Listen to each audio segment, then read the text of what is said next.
Ben ritrovati amici di Radio Rossonera, siamo tornati live per Mattino Milan del 31 maggio del 2024, ultimo giorno del mese, giorno di partita come mi ricordava fuori onda Enrico Boiani, ciao!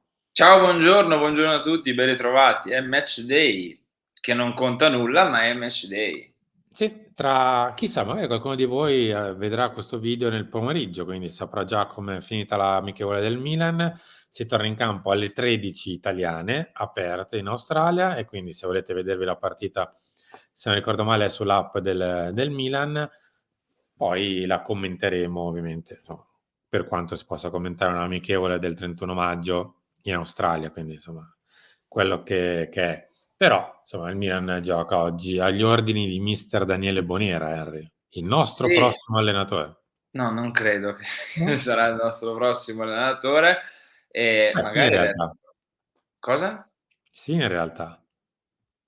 Beh, di questa partita sì, Dell'Under 23. anche dell'Under 23, va E su bene. questo ci sono novità. Tra poco ne Ah, parliamo. vabbè, dopo me le racconti. Ehm, Magari adesso vediamo, magari facciamo per uno dei 2 tempi una direttina Instagram, adesso vediamo come seguirla questa partita, anche se lascia il tempo che trova, cioè la Ma stagione è va, bella che è certo. andata, è un'amichevole, e sono saltati tutti gli schemi, tutte le ovviamente tutte le questioni relative alla stagione, ergo Ah, sarà una partita da risultato aperto. finirà questa cosa dell'amichevole aperta, così smettiamo di Ma fare mi fa queste troppo freddure. ridere, cioè Detto ciò, non me ne vogliono i nostri amici australiani, ma mi fa ridere il nome, che ci posso fare? Mettete like se questa battuta vi è sembrata estremamente triste, quindi mettete mi piace, credo iscrivetevi record al di like canale. adesso. Cosa? Record di like, credo. Pioggia di like, esatto, mi raccomando, vi ricordo, vale anche per questo Mattino Milan, a 4000 like il direttore farà una diretta alle 5:30 di mattina, 1 ora e 20 di speciale editoriale edition. Quindi continuate a supportarci e io ci provo sempre a questo punto, cioè Va che ne bene. so. Allora, a proposito di Under 23, chiudiamo il discorso per non portarla troppo alle lunghe. È in città Jovan Kirovski. Mh, Ieri paparazzato davanti a un famoso hotel di Milano in zona, direi più Monte Napoleone che Brera, ormai era già più verso Monte Napoleone. è sempre Eh, quell'hotel lì? No, un hotel di una nota casa di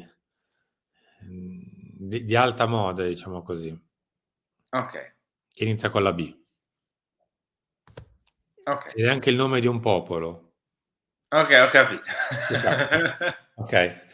Per non fare troppe, insomma, per non dire la marca. Pubblicità. In compagnia di Geoffrey Moncada, tra l'altro. Quindi già pienamente operativi i 2 dirigenti che andranno a, ehm, aiutare Daniele Bonera nella costruzione della squadra Under 23, che sembra, poi ovviamente bisogna aspettare che qualche squadra rinunci per 1000 motivi al suo posto in Serie C, però insomma, siccome ce ne sono più di 1, 2 o 3 che hanno qualche problemino, dovremmo esserci per la creazione della squadra. Detto ciò, a proposito invece di squadra A, sempre lì si va, Henry, a Bologna.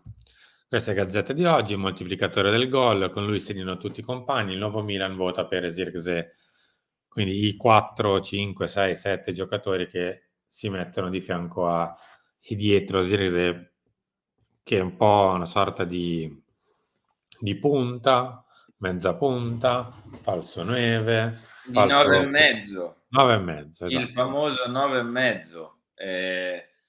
Lo abbiamo sempre detto, no, quando si parlava di Zirkzee, mi ricordo a inizio stagione, no, durante la stagione, si parlava di un ragazzo che magari non è che segnasse 25, 30 gol, no, però comunque di un attaccante che, con estrema facilità poi mandava in porta i compagni. Ora, io non so quanto in questo lavoro ci sia di Thiago Motta, cioè che è proprio una prerogativa che ha Thiago Motta, che la punta debba aiutare tanto gli esterni e le mezzali a far gol, o se sia proprio intrinseco Mh. nelle caratteristiche di Zirkzee, cioè che lui è un giocatore che ha un modo di giocare che favorisce i suoi compagni, quindi non so se sia più l'una o l'altra cosa, magari tutte e 2 insieme.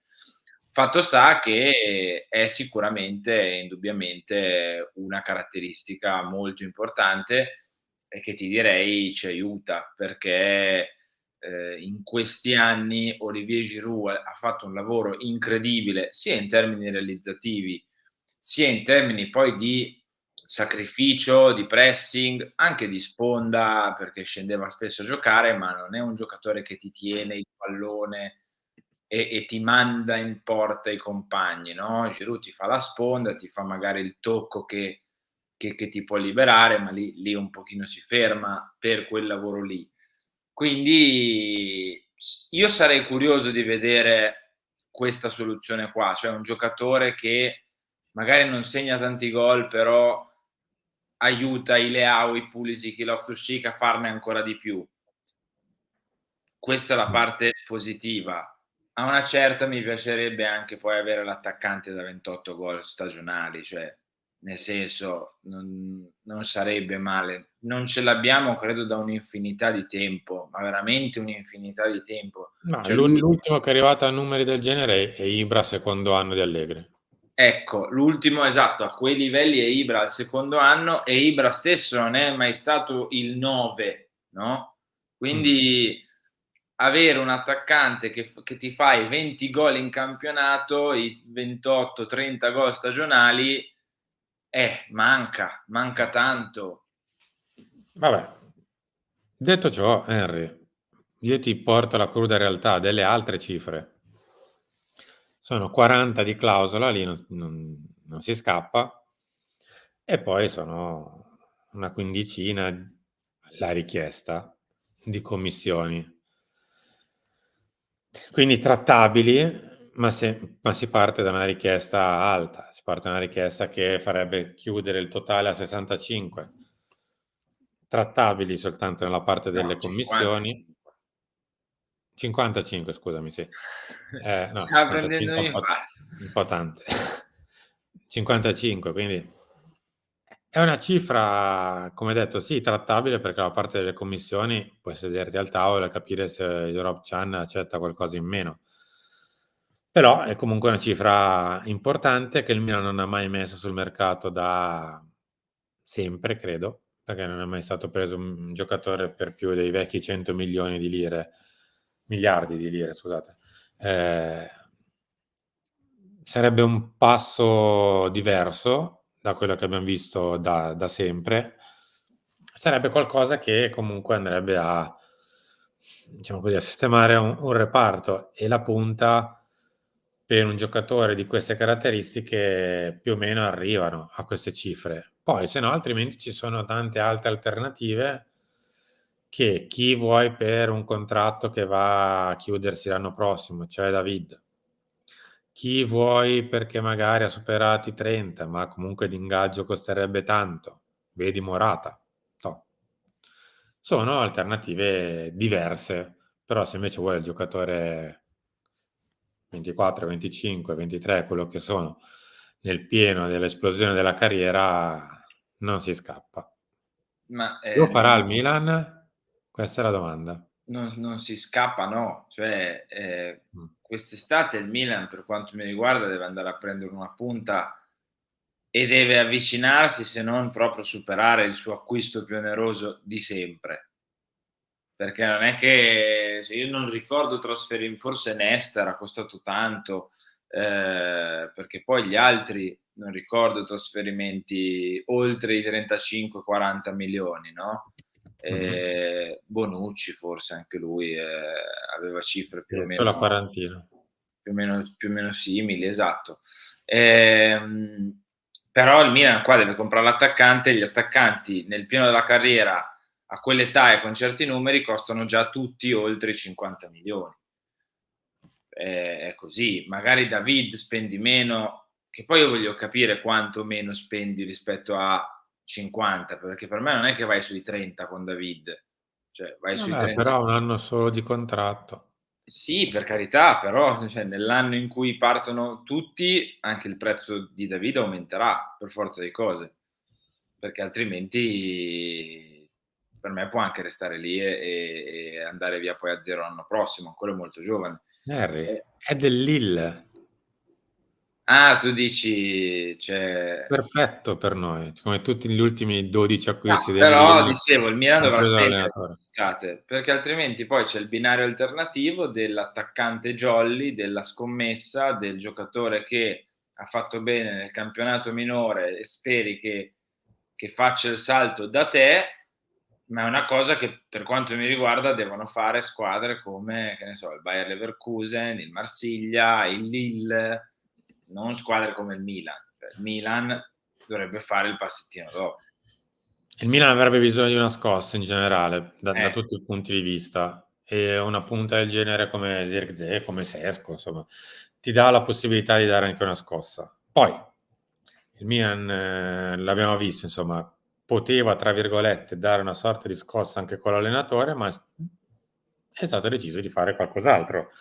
Lecito, ci mancherebbe, non è che per forza bisogna prendere un allenatore, altrimenti non si può giocare a calcio. Però sul, diciamo così, lato allenatore la scossa è stata opposta, diciamo così. L'attaccante te la deve dare, quantomeno per riaccendere un pochino, ecco, quello io spero che venga anche preso non solo in considerazione questo, ma un pochino sì, insomma, per riaccendere un po' tutto quanto, insomma. Vabbè, Henry, poi siamo arrivati magari così. settimana prossima facciamo, Simo, al talk, facciamo anche come noi, anche perché visto che ci scrivono spesso, andate voi in dirigenza, no, per prenderci in giro. Faremo anche come noi spenderemmo questi fantomatici 100 milioni, no? Cioè, Mm. il nostro mercato e Mm. vi chiederemo poi il vostro di conseguenza nel talk o nel mattino Milan in cui lo faremo. Quindi ci divertiamo un po' a giocare settimana prossima e nel mentre continuiamo a parlare e a sperare di Joshua Zirkzee. Ciao Henry, grazie. Ciao, buona giornata a tutti.